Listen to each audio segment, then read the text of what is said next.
Hey everyone, and welcome to my BNB Glow channel. I hope everyone is having a wonderful day. Taylor confesses shocking truth to Ridge. Steffy is not his bio daughter, the bold and the beautiful. Ridge, Steffy is not your biological daughter, and the words landed like a verdict, exquisite in their clarity and devastating in their sweep, for in the world they had built and the privileges they had curated, biology was not simply a personal fact. It was a currency that purchased names on wills, positions on boards, the right to be counted among heirs, and the revelation that the DNA mapped differently not only unsettled tenderness and memory but recalibrated the scaffolding of power that had long defined the Forresters' very appetite for legacy. Ridge felt the room tilt, his fingers splayed on the table as if he could physically push the sentence back into the air and demand its retraction, but the paper in Taylor's hand, those clinical black marks that read with the cruel precision of science, had the authority of facts, and the arc of his life curved in response as if gravity itself had asked for account. His response was a sound that was not yet a word, an animal intake of breath that carried the history of 2 marriages, of children born under vows, of evenings spent imagining grandchildren, and then the explosion began, not a cinematic single moment but a cascade of ruptures, questions first, sharp and immediate. How could this be? Who did this to us? And then the kind of accusations that rearrange rooms and seasons, accusations that reached back like tentacles to older secrets and older choices that had been folded away on purpose or by accident and that now, under the hard light of a DNA report, would no longer remain small and private. The family converged, drawn by the seismic throw of the news. Steffy, hearing the words like a physical blow, moved through the house on a current of disbelief that quickly hardened into outrage and then a kind of raw, bewildered grief. Thomas, whose instincts have always recognized opportunity in chaos, kept the strategic half of his face in check while his mind catalogued the ways this could be leveraged, and Ridge's siblings and children gathered like weathered stones around a newly opened sinkhole, their faces etched with the particular concentration of people who have been told that the map they navigated was partial at best. The first fights were immediate and domestic, doors slammed, voices pitched high in accusations that were both personal and public, memories thrown across the room like dishes, each shard a story of who had been told what and when and why. Why didn't you tell me? Ridge demanded, the repetition of the basic question an attempt to remake the foundation. If only he had known, he might have done something different. His fury was complex, righteous for the deception he felt, but also frightening in the way it was directed inward because lineage shaped his sense of fatherhood in a way that had become entangled with business and public identity. Taylor, who had known the truth in various degrees for years, what with incomplete memories, medical notes that were ambiguous, and the moral fog of the times during which decisions had been made, answered haltingly, saying things she had not meant to keep secret yet had, often out of a stubborn, protective logic, fear of scandal, concern about how a child would be affected by truth in a world that punished women, and sometimes men, harshly, and the confession that the test had been switched, or the vial mislabeled, or that an old lover's name had once hung over them like a rumor, now fully voiced, shattered the veneer of small, defensible secrets. The explosive fighting that followed took many shapes. There were the immediate, thunderous verbal battles in the living room, Ridge accusing Taylor of a betrayal that felt like infidelity without intimacy, Taylor defending herself with the tired, brittle rationale of someone who has for years weighed the cost of revelation against the child's well-being, Steffy demanding to know why anyone thought it appropriate to place the fact of her birth inside a drawer, and the noise of family members choosing sides with the speed of pitchforks, some asserting that parenthood is defined by love not blood, others insisting the factual truth demanded restitution, boardroom repositioning, and, even in the smallness of domestic cruelty, the right to be counted in estate decisions. The fighting did not stay contained to the house or to raised voices, it leveraged the institutions around them. Lawyers were brought in with the efficiency of a machine that smelled opportunity or danger, handsome men and women in suits who began to parse potential outcomes in terms of trusts and successor designations, while PR consultants quietly drafted contingency statements, mindful that a family scandal framed in the public eye would not only wound hearts but could shave millions off. Market capitalization. It was theater at every level, personal agony performed in high reverb, corporate recalculation in hushed, monstrous whisper, and the small cruelty of legal furniture, subpoenas, sealed affidavits, chain of custody requests, arriving like concrete machinery against the fragile scaffolding of a family's private life. There were private fights inside that public storm that were more corrosive because they stained where intimacy had lived. Steffy, who had built her power on a mixture of ruthlessness and maternal ferocity, felt the ground of identity shift. Her emotions were not simply about legal standing but about the deep, stabbing realization that some of the certainties she had depended on, the invisible ledger of belonging, the unquestioned lineage that had silently shaped how she saw herself, were fabricated or, perhaps worse, negligently handed down by adults who thought themselves protectors. She lashed out at Taylor in ways that mixed accusation and pleading with equal heat, and her words cut not only at the moment but at the accumulation of past neglects, a litany of perceived betrayals recited as if to argue the courtroom of family morality.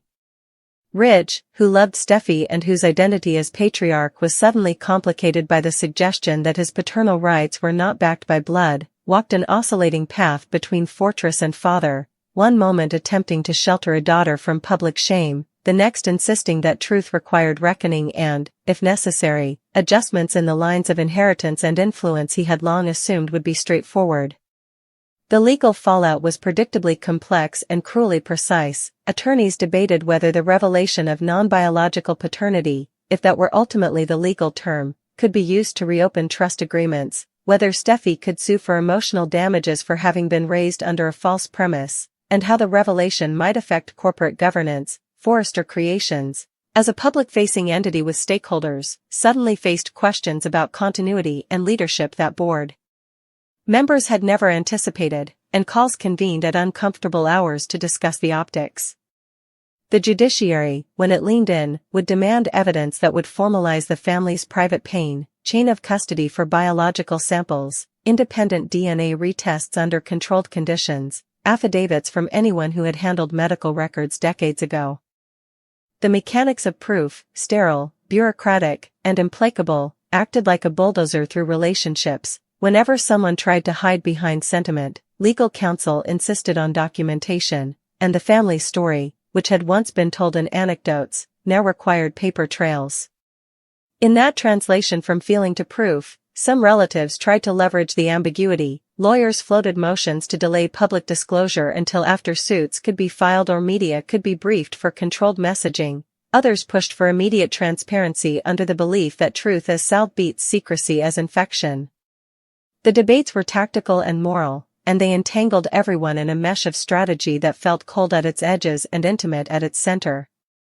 Outside the legal and corporate swirl, the town, the community that fed on family dramas and then spat them back as gossip and merciless chatter, reacted with the ferocity of spectators at a sport. Tabloids drafted headlines with bloodlust barely concealed, Forrester shocker, patriarch unmade, secret vials and boardroom betrayal, and the local news trucks began to circle as if sensing the scent of carnage. Friends and acquaintances messaged in a kind of polite cruelty, advice, condemnation, and the occasional consoling word that often read as a sharpened instrument in soap logic. Social media turned the family's private crisis into a public carousel, memes were made, armchair pundits decided moral outcomes, and the family found themselves performing their grief and insistence for a crowd that might not be kind or tender. For Ridge and Taylor, both seasoned at public life, the difference was that this time the audience was not a curated set of admirers but a hungry carnival. The spectacle made private repair more difficult because every step toward reconciliation risked being misread as a PR ploy and every flash of anger became a headline. And yet, amid the cacophony of accusations and maneuvers, people did surprising, human things. Steffy, furious and bereft, at times softened into tenderness toward the child she loved regardless of blood. Ridge, even as the patriarch axed at restructuring, caught himself saying things about parenthood that pure law could not encompass, that fatherhood had been for him more about nights spent reading to a small child, about a voice that would call his name in the dark, about small domestic debts of love and care, and those memories complicated his anger. There were scenes of quiet reconciliation attempted in odd corners, Taylor offering a hand and a strict apology that was not legalese but plain language uttered at midnight, Ridge accepting the apology with the weariness of a man who had found his life rerouted and was tired of fighting storms and fascinated with the idea of healing where possible. The fights, therefore, did not remain purely litigious or strategic. They were human, messy, and often compassionate in ways that did not make good tabloid columns, but that mattered more in the long term. There were also the ugly, opportunistic moves, the relatives who immediately saw financial advantage or social leverage and who began pushing for immediate legal recognition that might grant them a stronger claim to visibility in Forrester succession. These moves bred distrust and further infighting. People who had been silent for years suddenly found voices in the heat of a scandal, and those voices were often harsh because scandal can embolden long-lurking resentments.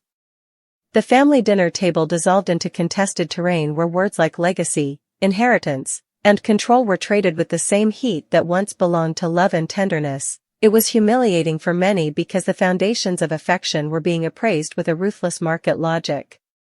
That logic sat uneasily beside the lives of children who had done nothing to deserve such a calibration of their affection, little ones who asked questions about what this new tension meant and received answers that were partial, opaque, or protectionist in tone. It is worth noting that the revelation did not sit evenly across the family. Generational divides appeared. Older members, who had built their identities in eras where secrecy around illegitimacy was common and often rationalized as protective, sometimes defended the past with weary moral pragmatism. We did what we thought was necessary then. Younger members, raised in a more transparency-valuing age and with different feminist ideas about bodily autonomy and the right to know, found such rationalizations insufficient and unforgivable.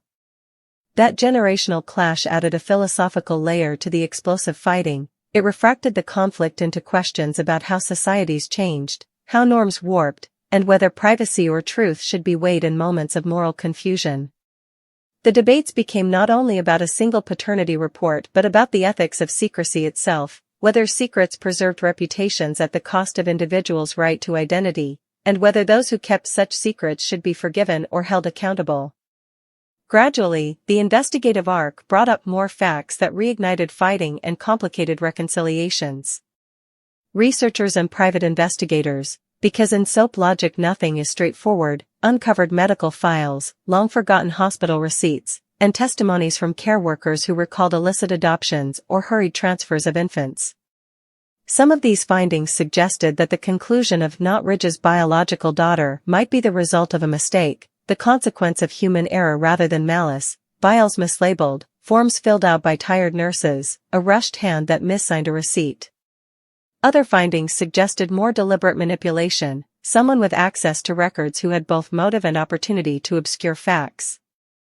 Each discovery reignited the fighting in different ways. If it was error, then anger focused on institutional failure. If it was manipulation, the fight pivoted toward a hunt for a conspirator, and loyalties hardened quickly as the family parsed the list of those who had the means and motive.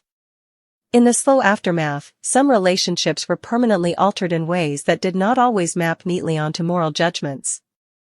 Some members of the family who had been estranged found opportunities for reconciliation born of mutual shock. Others found that the revelation was an excuse to cement a break and leave the family altogether.